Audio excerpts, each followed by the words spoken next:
නිට්ටඹුවෙන් ආපු සෙට් එකක් මේ සර්ෆින් කරන ආකාරය පෙන්වුම් කරන දර්ශනයක් මේ තියෙන්නේ.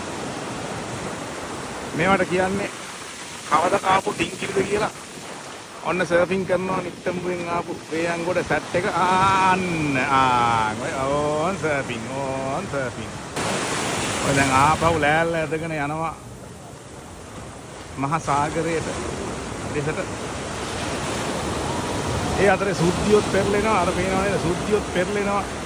සුද්ධිය අතරේ අපේ වේයන්ගොඩ නිට්ටඹුවේ කොල්ලෝ කරට හැප්පෙන අවස්ථාවක